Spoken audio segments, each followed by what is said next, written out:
Jake Guentzel, goal-scoring leader and American hero. Goals in the first two games of Four Nations for Jake Guentzel solidify why he was the right offseason move for the Tampa Bay Lightning. We'll also talk about the rest of the Four Nations tournament on today's episode of Locked On Lightning.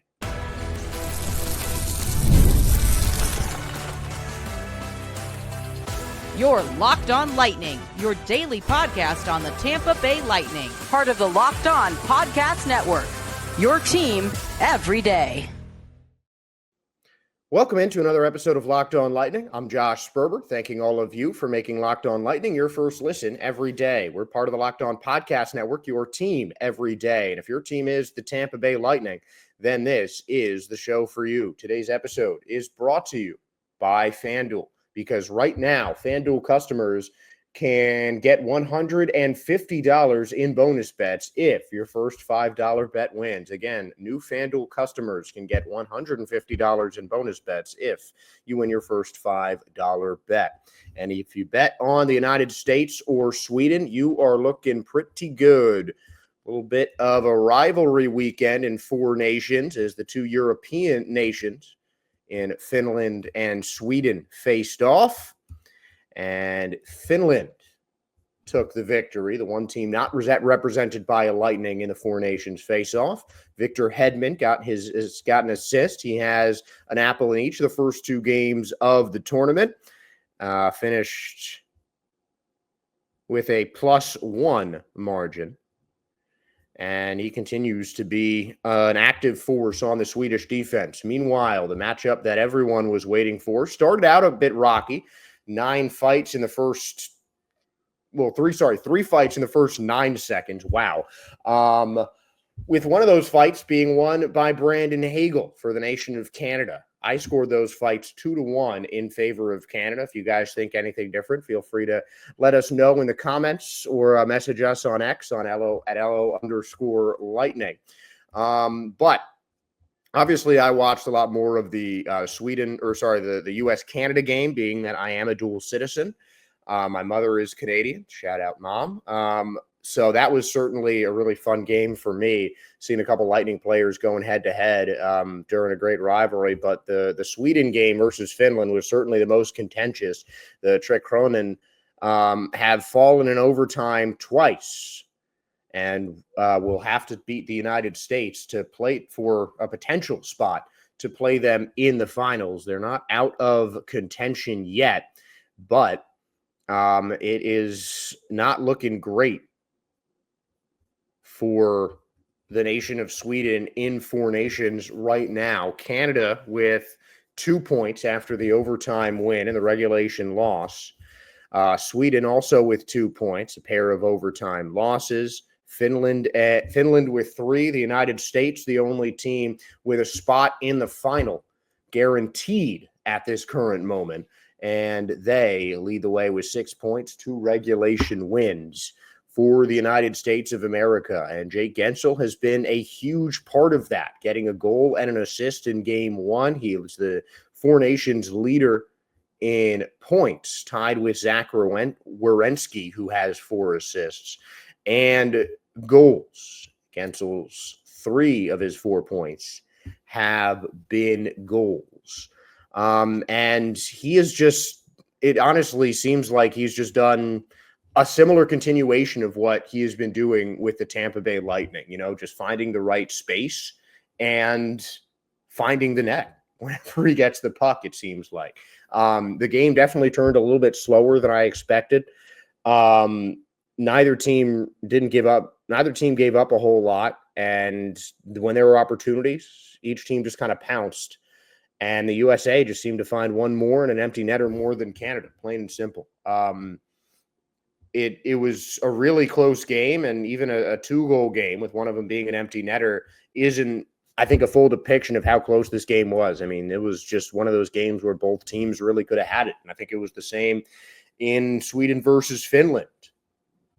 It seemed like everybody got involved, really, for both sides. There was no one player who scored multiple goals. A pair of defenders, Carlson and Dahlin, each scored a goal for Sweden. No one had multiple points. It was just a really good demonstration of spreading the puck around. Patrick Laine had 2 assists for Finland. And other than that, it was just a very, very even game. Sweden had 2 goals in the second. Finland had 2 goals in the first. And I mean, it's just another example of, I think, how strong this whole tournament has been. I mean, you look at the tournament, you look at the scores, and we're not seeing blowouts. The only exception to that so far was the USA win over Finland, but the Canada beat Sweden by 1 goal in overtime.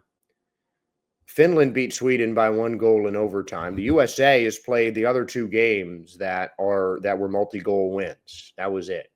And 3 of the 4 games have been decided by 1 goal or less. I mean, that's just great hockey. Just really intense, back and forth. Everyone has a chance kind of hockey. And it has been exemplified really at its best over 4 nations, I think. These 2 rivalry games were a really good showing of the rivalries in hockey between these 4 hockey nations. Maybe a little bit less chippiness in the Finland game against Sweden, not as many fights.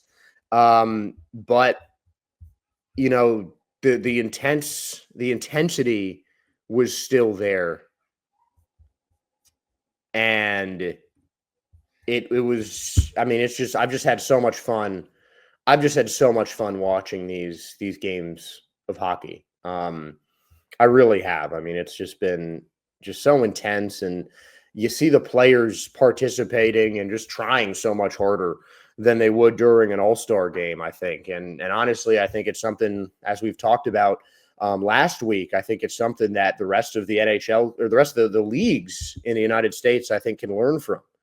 I'm seeing, you look at, I think it's harder to do in baseball, and I think that's one of the probably the only all-star game that is successful. But you look at the NBA and you see no defense being played. You look at the Pro Bowl and see no one has taken that game seriously in decades. And I understand the risk of injuries, but we haven't seen any major injuries in 4 nations. A couple players have been ruled out sick. Cale Makar and Philip Gustafson missed most or all of Saturday's games with an illness, but we haven't seen any major injuries yet. And I'm hoping that stays the same. Obviously, that's something you can't control. And obviously, that's something that's always going to be a risk when you're playing a game. And, it hurts even more in a kind of showcase or an all-star game or something like that if you are to get injured, sure.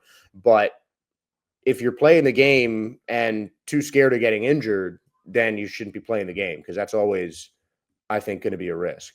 So, I just love to see the level of intensity that's come from all 4 countries in the 4 nations face-off, and I love to see the level of talent that we've seen from Lightning players. At least one Lightning player has scored or helped put a goal in the net in every single game of 4 nations so far. No one from Team Canada did against the United States. I think that says more about the U.S. Jake Guentzel obviously getting the game-tying goal and sealing it with the empty net win as well to clinch the spot in the 4 nations game. Guentzel leads the way with 3 goals and 4 points. He had an assist in game 1 as well for the Tampa for Team USA.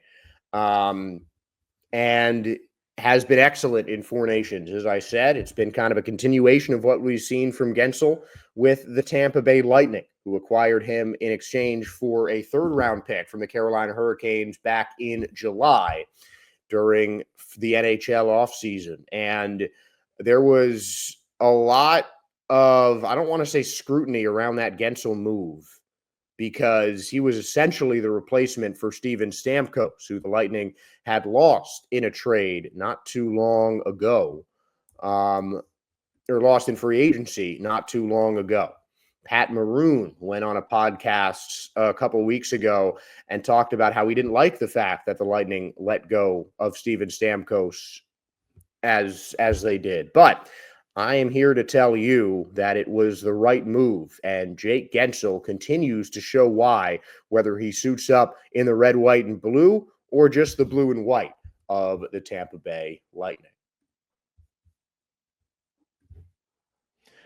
When the game tips off, NBA action is just getting started, and there's no better place to get in on it than FanDuel, America's #1 sportsbook. With FanDuel, you can place live bets throughout the game, so even if you miss the opening tip-off or want to bet on a fourth-quarter comeback, you can stay in the action. And if you're looking for a bigger payout, you can even combine your live bets into a same-game parlay.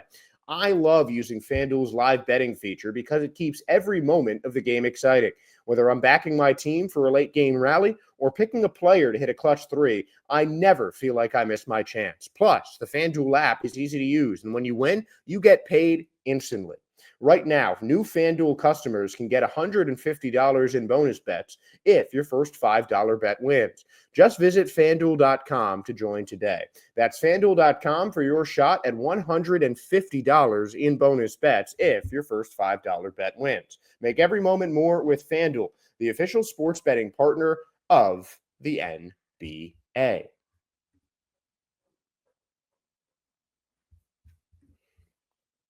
So, we'll talk about Jake Guentzel even more. This one will focus more on his time with the Tampa Bay Lightning. Now, I am not one of the people who believes that Steven Stamkos leaving the Lightning was the wrong decision. It is obviously a difficult time for a team and a player when they get to a point in their career at 33 or 35 years old now. 34 at the start of the season was Steven Stamkos. But sometimes you have to make a decision on a franchise legend. And sometimes when they get to a certain age, the decision isn't the one that will please most of the fans because it usually involves a franchise legend leaving. The Lightning were able to lock up the majority of their core. Braden Point is locked up for another 4 years. Nikita Kucherov is locked up for a little while. Hagel, Cirelli. The core of the Lightning team was locked up heading into this offseason. Steven Stamkos was not. Obviously, at the advanced age of Stamkos, 34 years old in the offseason, it was a question whether or not the Lightning were going to keep him. And they made the difficult choice to cut a franchise legend or to not re-sign a franchise legend after he finished his Tampa Bay Lightning career leading the team in goals with 555 at the time. During the offseason, he was the all-time leader in games played. That has now been taken over by Victor Hedman. He was the team leader in points, power play goals, I think power play points as well. Most categories on offense, Steven Stamkos was the Tampa Bay Lightning leader. But the Lightning needed to contend in the playoffs, and they didn't think Steven Stamkos should be a part of that contending team. Enter Jake Guentzel, who had just been traded to the Carolina Hurricanes from his Pittsburgh Penguins, where he started his NHL career, won a Stanley Cup, and then left at the deadline for a playoff run with the Carolina Hurricanes. And Guentzel was solid with Carolina, had a great postseason, had 8 goals and 17 dimes in 17 games in the regular season with a career best plus 16 in 17 games with the Carolina Hurricanes, averaging 17 and a half minutes of ice time. He was the trade target for the Tampa Bay Lightning to slide into that left wing spot and help on the power play as well, replacing Steven Stamkos. Now, it has become very clear to me that the Lightning made the right move, letting Steven Stamkos, maybe the best player to ever don the Lightning jersey, leave in free agency and be replaced by Jake Guentzel. Because, first off, if you look at all of the players who changed teams in the offseason, free agents, trades, what have you, no one has scored more points of a player that was that changed teams in the offseason than Jake Guentzel. Guentzel has 54 points, 31. He ranked 31th, tied with Dylan Strome in the league. 27 goals, which is a bit higher in the league. He is currently 8th.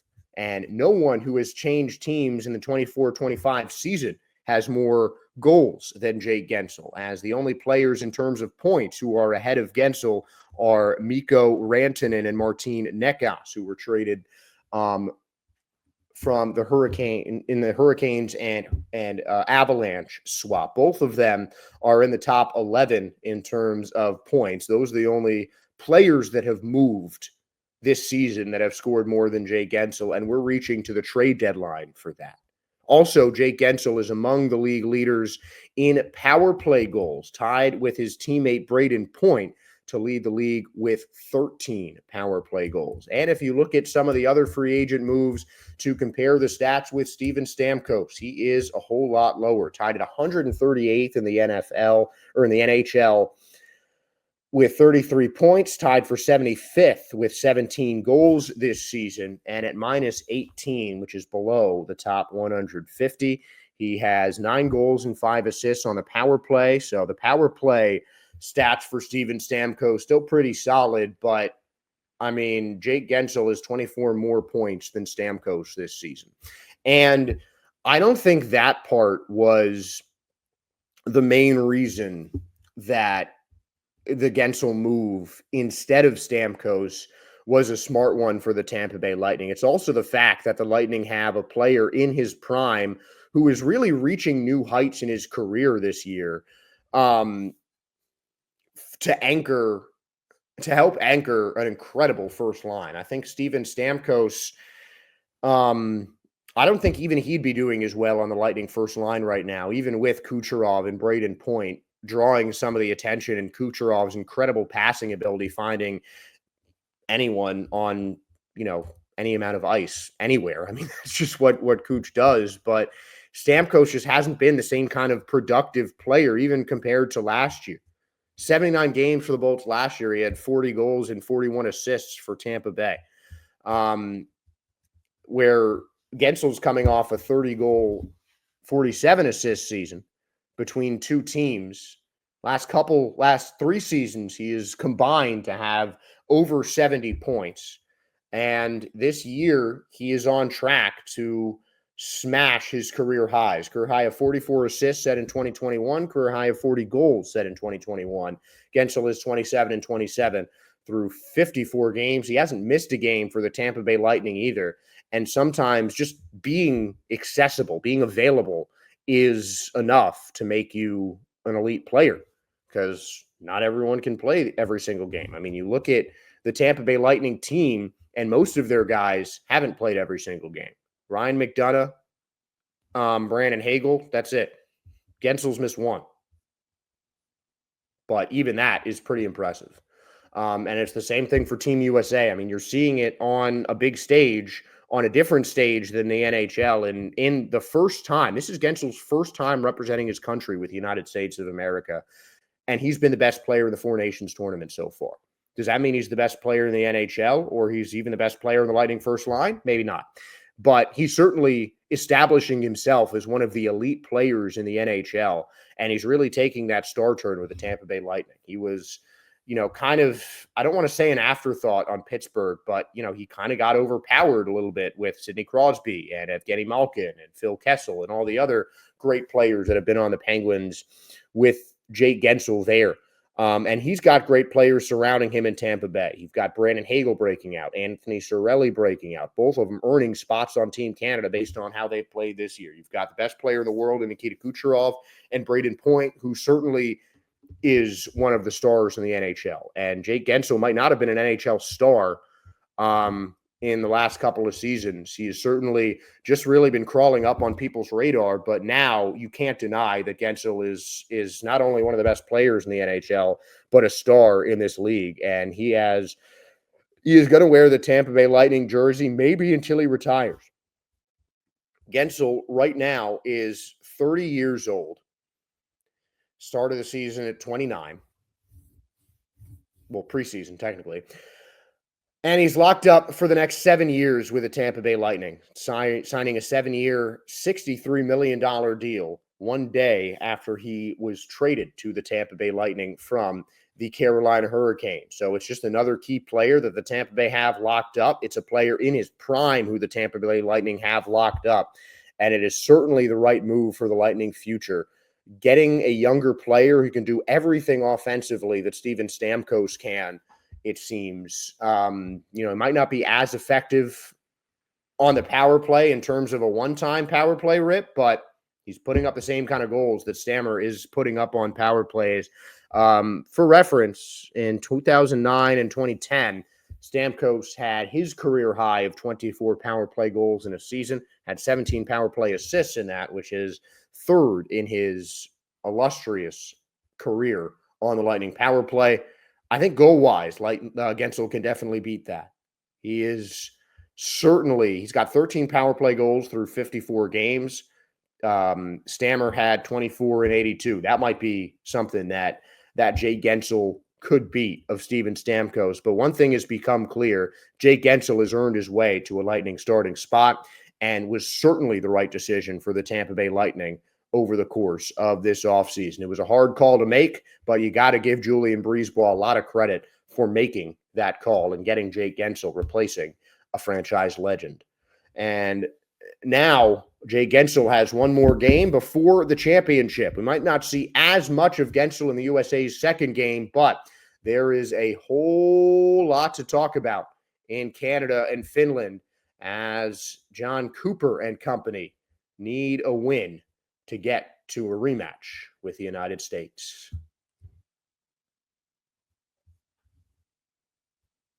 In sports, having a winning strategy is everything. It's how the best teams make it to the Stanley Cup, the Super Bowl, the World Series, and the Olympics. The same goes for life. Having a strategy like life insurance from SelectQuote can protect your financial legacy and keep your family's future secure. SelectQuote makes it easy to find the perfect life insurance policy. As one of America's leading insurance brokers with nearly 40 years of experience, SelectQuote has helped over 2 million customers find $700 billion in coverage since 1985. What sets SelectQuote apart is their personal touch. Unlike other brokers that offer one-size-fits-all policies, SelectQuote's licensed agents tailor coverage to fit your unique needs. If you're in good health, you might even qualify for same-day coverage of up to $5 million. No medical exam required. And it's more affordable than you'd think. You can get up to $1 million in coverage for as little as $20 a month. Get the right life insurance for you for less at SelectQuote.com/LockedOnNHL. Go to the link below, SelectQuote.com/LockedOnNHL today to get started. That's SelectQuote.com/LockedOnNHL. SelectQuote. They shop, you save.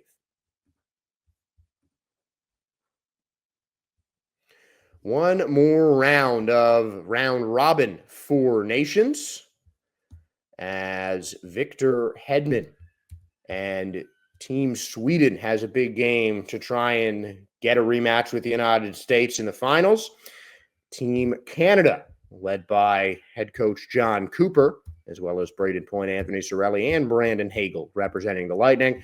They have the first game to potentially decide who plays the Lightning in the finals. Each has an overtime loss and a regulation loss. They are kind of on the outside looking in, though Canada is currently in second place in the Four Nations standings, making that, as of now, the more likely matchup for the finals of the Four Nations Cup. And it's certainly going to be a tough one against Team Finland, while the United States will have to take on Victor Hedman in Sweden. And I could easily see the United States kind of turning around their lineup a little bit. But the big difference in a tournament like this versus the NHL is when it comes to crunch time, you know, the lower line players are still some of the best on the planet for Team USA. So just turning the lineup over, maybe getting less run time for the Tkachuk brothers, for Jake Guentzel, for the guys that have been dominating in this tournament. I think maybe the only big change I see for the United States is putting Jake Ettinger in net and saving Hellebuck for the Four Nations final, just to get Ettinger some run and goal. And I'd certainly like to see that. Definitely have done a good job, has Team USA, of getting the entire team, getting everyone who was honored with this selection a chance to get on the ice. And I think getting Ettinger in the game is going to be really the only main move. As good as Hellebuck has been, Philip Gustafsson and Linus Ullmark have been in the net for Team Sweden. Gustafsson, if he's back from his illness on Monday, it will be expected to be the starting goalie for Team Sweden. And the United States has been great on just about everything. You look at any metric, 40% power play leads the four nations. Only team with 100% penalty kill leads the four nations. Top faceoff percentage, most goals, fewest goals allowed. I mean, just by every metric, the United States is just absolutely dominating this Four Nations tournament. As we've talked about in the first couple segments, I think Jake Guentzel has played a big part in that. He's been so great on offense for Team USA, just finding the right spots, getting crucial goals, and I mean, really just kind of doing it quietly. You know, that's really the player he is. Guentzel's a player who could just kind of sneak around to different levels of the ice and just find the open spots where he can be the most dangerous. And wherever he has found the puck, he has been absolutely dangerous. On the Swedish side, Victor Hedman obviously is going to be a key player. He's played the most minutes for Team Finland in each of the first two matchups, and that Swedish defense is going to be absolutely the key for Team Sweden. Victor Hedman, as the captain, as the team leader, with some of the best players on Team Sweden playing defense for them. You look at Ekholm, you look at Dahlin, you look at Forsling, Carlson, Hedman. I mean, just some world-class defensemen for Team Sweden.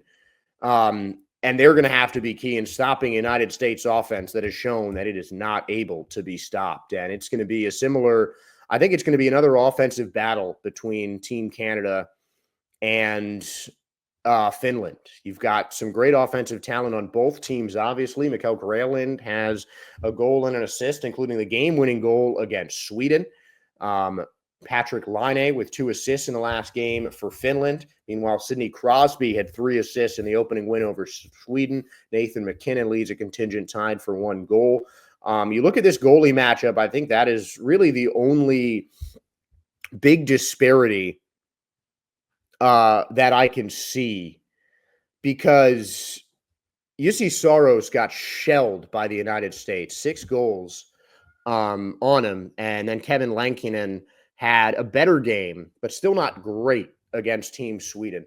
Binnington, I mean, if you look at during the regular season, Binnington has not been up to his normal self with the Blues. He's had a solid season, but it's still, I feel like, been under what we've come to expect from Binnington, and that is came back a little bit more in the Four Nations. I mean, letting up 2 goals against the United States is not something that needs to be looked down upon. So goalie wise, I think right now I'm going to give Team Canada the edge.